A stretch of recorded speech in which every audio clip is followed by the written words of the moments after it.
The debate में आपका स्वागत है।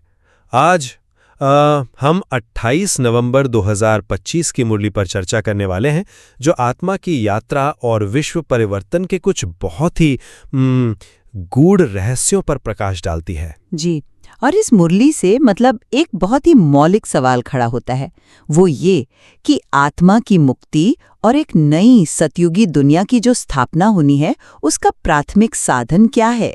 क्या वो परमात्मा का दिया हुआ आध्यात्मिक ज्ञान है जो हमारे बुद्धि को रोशन करता है, या फिर आत्मा का अपना गहन पुरुषार्थ यानी जो आत्म प्रयास है वो असल में भाग्य बनाता है? बिल्कुल।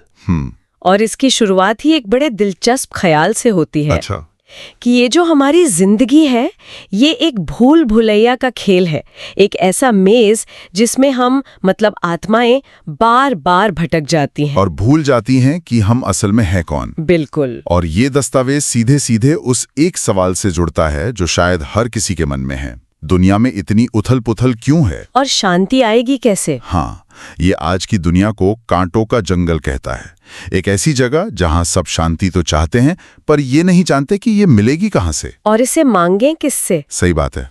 कांटों का जंगल, ये सुनने में ही कितना छुभने वाला मेटाफोर है। हाँ। सोर्स में एक लाइन है, फूलों के बगीचे को आग लगी, ऐसा कभी सुना नहीं होगा, हमेशा जंगल को आग लगती है। बिल्कुल, ये बताता है कि हम जिस दौर में हैं वो कितना नाजुक है।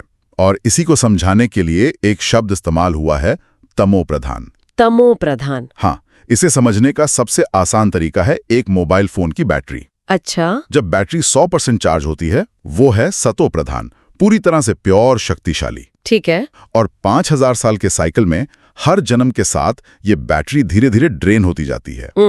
आज हम उस स्टेज पर हैं जहां बैटरी शायद 1% पर है और फोन कभी भी बंद हो सकता है। तो यही तमो प्रधान अवस्था है। हाँ, यही है आध्यात्मिक ऊर्जा की, कह सकते हैं, चरम कमी। ये एनालॉजी तो एकदम साफ कर देती है। तो जब बैटरी इतनी लो है तो लोग क्या सोचते हैं? सोर्स कहता है कि कई लोग सोचते हैं कि अगर दुनिया में एक धर्म हो जाए तो शांति आ जाएगी। पर क्या ये प्रैक्टिकल है? यही तो मुद्दा है। दस्तावेज का तर्क है कि ये मुमकिन ही नहीं है। दुनिया में इतने सारे धर्म, इतनी सारी मान्यताएं हैं, वो सब मिलके एक कैसे हो सकते हैं? ये तो ऐसा है जैसे एक बहुत बड़े पेड़ के हजारों शाखाओं को वापस एक तने में जोड़ने की कोशिश करना। हाँ, ये हो नहीं सकता। तो फिर सोल्यूशन क्या है? अगर एक धर्म नहीं तो फिर क्या? यहाँ पर सोर्स एक अलग दिशा में ले जाता है।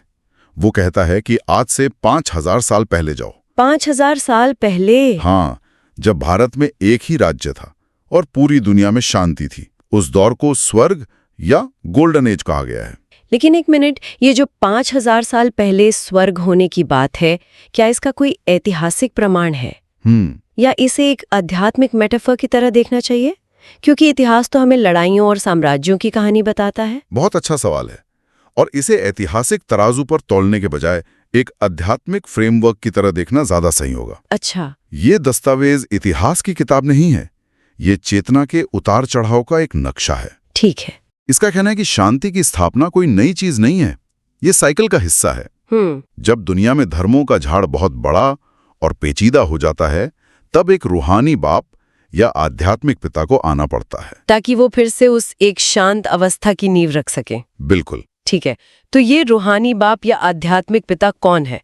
क्योंकि ये शब्द सुनते ही मन में किसी इंसान की छवि बनती है। और यहीं पर बात और गहरी हो जाती है। स्रोत उन्हें निराकार शिव कहता है। निराकार मतलब जिसका कोई शरीर न हो। हाँ, एक ऐसी चेतना जो पॉइंट ऑफ लाइट है। दिलचस्प बात यह है कि यहाँ भगवान को किसी मंदिर में पूजी जाने वाली मूर्ति की तरह नहीं, बल्कि एक शिक्षक, एक गाइड के रूप में दिखाया गया है जो ज्ञान देते हैं। सही। एक मिनट, ये समझना जरूरी है। तो स्रोत के अनुसार भगवान यानी शिव कि अपनी कोई आवाज या शरीर नहीं है, और वो बोलने के लिए एक इंसान का इस्तेमाल करते हैं जिन्हें ब्रह्मा कहा गया है।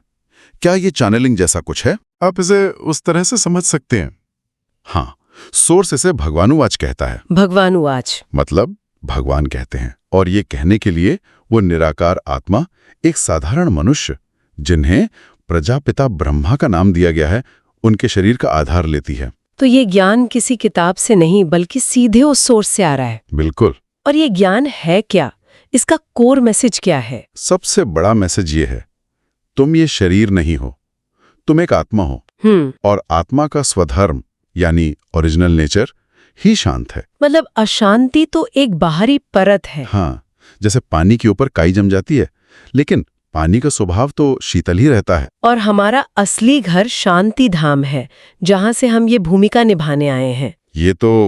ये तो जीवन को देखने का पूरा नजरिया ही बदल देता है। बदल देता है। मतलब हम सब एक्टर्स हैं जो एक कॉस्मिक स्टेज पर अपना अपना पार्ट प्ले करने आए हैं। बिल्कुल। शरीर एक कॉस्ट्यूम की तरह है, जिसे आत्मा हर जन्म में बदलती है। अच्छा। जब आत्मा शरीर में नहीं होती तो वो अपनी ओरिजिनल पीसफुल स्टेट में होती है। सारी उथल-पुथल, सारी अशांति तब शुरू होती है जब आत्मा शरीर में आकर कर्म करती है और अपनी असली पहचान भूल जाती है। हाँ, इस भाग दौड़ में। ये सब सुनकर आत्मा का शरीर बदलना, शांति धाम से आना, ये सब उस पहली बात से जुड़ता है जिसके बारे में हमने बात की थी। ये वाकई एक भूल भुलैया का खेल लगता है, जहां हम भूल जाते हैं कि हम कहां से आए थे और हमें जाना कहां है। आपने बिल्कुल सही जोड़ा। यही इस भूल भुलैया का केंद्र है। अच्छा। ये जो भूलने की प्रक्रिया है, ये 84 जन्मों के एक चक्र से जुड़ी है। 84 जन्म? हाँ, आत्मा की यात्रा सतो प्रधान यानी 100% बैटरी चार्ज वाली अवस्था से शुरू होती है और धीरे धीरे हर जन्म में ऊर्जा कम होती जाती है और हम तमो प्रधान यानी 1% बैटरी वाली स्टेज पर पहुंच जाते हैं। बिल्कुल। हर जन्म के साथ यादाश्त की एक और परत चढ़ जाती है और हम अपने असली स्वरूप और अपने आध्यात्मिक पिता दोनों को भूलते जाते हैं। अच्छा, ये 84 जन्मों वाली बात सोर्स में इसके बारे में एक बहुत चौंकाने वाला स्पष्टीकरण है। हाँ। आमतौर पर 84 लाख योनियों की बात सुनी जाती है कि इंसान बुरे कर्म करे तो जानवर बन जाता है। हाँ, ये बहुत कॉमन धारणा है। लेकिन ये दस्तावेज कहता है कि मनुष्य आत्मा सिर्फ 84 बार मनुष्य जन्म ही लेती है। 84 लाख तो जानवरों की प्रजातियां हैं। ये तो बहुत बड़ा मिसकंसेप्शन क्लियर करता है। हाँ। और यहाँ एक बहुत गहरा आइडिया है जो कर्म के सिद्धांत को पूरी तरह बदल देता है। वो कैसे? आमतौर पर माना जाता है कि बुरे कर्म करने से आत्मा जानवर बनकर सजा भुगतती है, लेकिन ये सोर्स कहता है कि मनुष्य आत्मा सिर्फ मनुष्य ही बनती है 84 बार। हाँ? इसका मतलब है कि जिम्मेदारी पूरी तरह से इंसान पर है। अच्छा। हम अपने कर्मों के फल से बचने के लिए किसी दूसरी योनि में नहीं जा सकते। ये अकाउंटेबिलिटी को एक नए लेवल पर ले जाता है। वाओ! तो हम इस चक्र में फंसे हुए हैं और ये हर बार रिपीट होता है। हाँ, इसे बेहद का ड्रामा कहा गया है।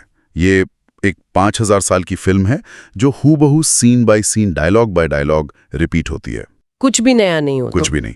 और इस ज्ञान का मकसद ही ये है कि हम इस ड्रामा को समझें, इसमें अपनी भूमिका को पहचानें और इस भूल भुलैया से बाहर निकलने का रास्ता खोजें। ठीक है, तो अगर हम सब इस भूल भुलैया में फंसे हुए हैं और हर जन्म में और गहरे भटकते जाते हैं, तो ये आध्यात्मिक पिता क्या जीपीएस की तरह काम करता है? बेहतरीन एनालॉजी है। क्या वो हमें एग्जिट का रास्ता दिखाते हैं? बिल्कुल, वो जीपीएस ही हैं और रास्ता दिखाने के लिए वो कहते हैं कि सबसे जरूरी काम है पढ़ाई। पढ़ाई? हाँ, पर ये स्कूल कॉलेज वाली पढ़ाई नहीं है। यह है अपने मन बुद्धि को बाहरी बातों से हटाकर एक चीज पर फोकस करना, खासकर इस कयामत के समय में जब दुनिया बदल रही है। बिल्कुल। तो ये पढ़ाई है क्या असल में, अगर किताबी नहीं है तो? ये पढ़ाई है याद की यात्रा। ये अपने असली स्वरूप यानी मैं एक शांत आत्मा हूं और अपने आध्यात्मिक पिता को याद करने का अभ्यास है। अच्छा। यहाँ दीपावली का एक बहुत सुंदर उदाहरण दिया गया है।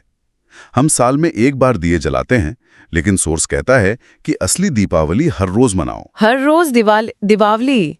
इसका क्या मतलब हुआ? इसका मतलब है हर रोज याद की इस यात्रा से अपनी आत्मा का दिया जलाओ। जब आप खुद को आत्मा समझकर उस परम चेतना को याद करते हैं तो आपकी आध्यात्मिक बैटरी चार्ज होने लगती है। तो ये एक दिन का त्योहार नहीं बल्कि एक रोज की साधना है। हाँ, जिससे अगले 21 जन्मों के लिए पुण्य का खाता जमा होता है। ये एक बहुत शक्तिशाली विचार है।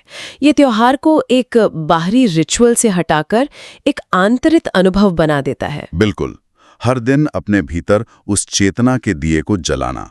और इसका लक्ष्य है पुराने सभी कर्मों का हिसाब किताब चुकतू करना और माया पर जीत पाना। हाँ, और यहाँ एक और जरूरी बात कही गई है, अपने मन से लड़ना नहीं है।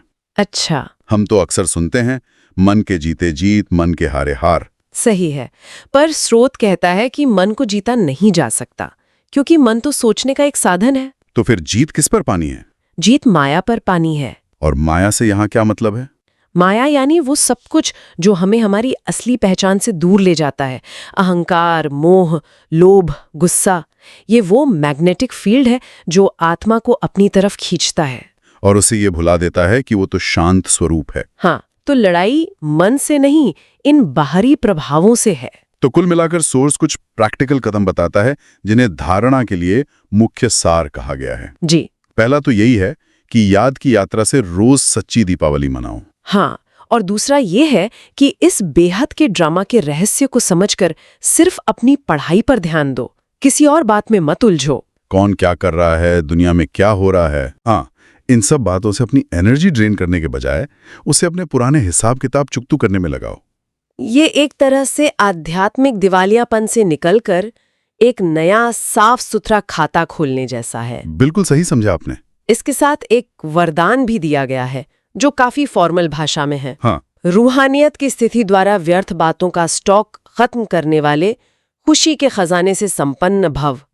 इसे आसान भाषा में कैसे समझेंगे? इसका आशीर्वाद ये है कि आप हमेशा खुशियों से भरे रहें, और इसका तरीका बताया है, व्यर्थ बातों का स्टॉक खत्म करो। व्यर्थ बातों का स्टॉक? हाँ, हम दिन भर में कितना कुछ बेकार सोचते और बोलते हैं, उसकी बुराई, इसकी कमी, उसने ऐसा क्यों कहा। दस्तावेज कहता है कि जब हम दूसरों के अवगुणों की बात करते हैं तो हम वातावरण में बीमारी के कीटाणु फैलाते हैं। अच्छा। इसकी जगह अपने अंदर खुशी की, अच्छी बातों का स्टॉक जमा करो। जब आपका स्टॉक भरा होगा तो आपसे जो भी मिलेगा उसे भी खुशी और अच्छी भावनाएं ही मिलेंगी। और अंत में एक बहुत ही सरल लेकिन गहरा स्लोगन है, स्मृति का स्विच ऑन हो तो मूड ऑफ हो नहीं सकती। ये तो आज की दुनिया के लिए बहुत रेलेवेंट है, बहुत ज्यादा, जहां लोगों का मूड बहुत जल्दी ऑफ हो जाता है। ये माइंडफुलनेस जैसा है लेकिन एक कदम आगे। माइंडफुलनेस कहती है अभी में रहो, ये सोर्स कहता है अपनी असली आइडेंटिटी में रहो। जैसे वो एक्टर वाला उदाहरण। हाँ बिल्कुल। जैसे एक एक्टर स्टेज पर अपना कैरेक्टर प्ले कर रहा है, लेकिन उसे बैकस्टेज में हमेशा याद रहता है कि वो असल में कौन है। ठीक है। स्मृति का स्विच ऑन होने का मतलब है कि दुनिया के ड्रामा में अपना पार्ट प्ले करते हुए भी ये याद रखना कि मैं एक शांत आत्मा हूँ। जब ये याद रहेगा तो बाहर की कोई भी सिचुएशन आपके अंदर के मूड स्विच को ऑफ नहीं कर सकती। बिल्कुल। तो आज की हमारी इस पड़ताल ने हमें एक पूरी आध्यात्मिक यात्रा पर ले जाया।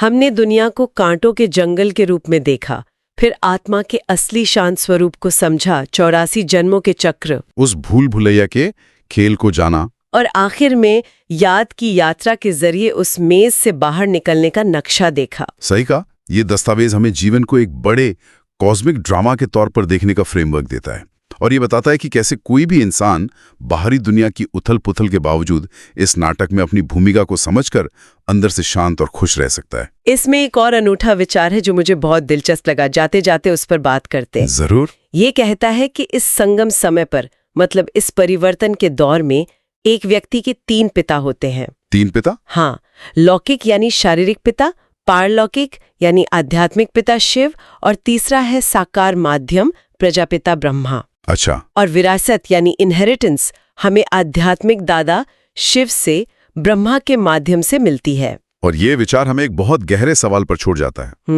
हम सब अपनी जिंदगी में अलग अलग तरह की विरासतें पाते हैं, कुछ भौतिक जो हमें अपने परिवार से मिलती हैं, कुछ बौद्धिक जो हमें अपने शिक्षकों से मिलती हैं, और कुछ आध्यात्मिक जो शायद एक ऊंचे सोच से आती हैं। हाँ, तो सवाल ये है कि हम इन सभी विरासतों को कैसे समझते हैं और अपने जीवन में इन्हें संतुलित कैसे करते हैं। सबसे कीमती विरासत कौन सी है? ये सोचने वाली बात है।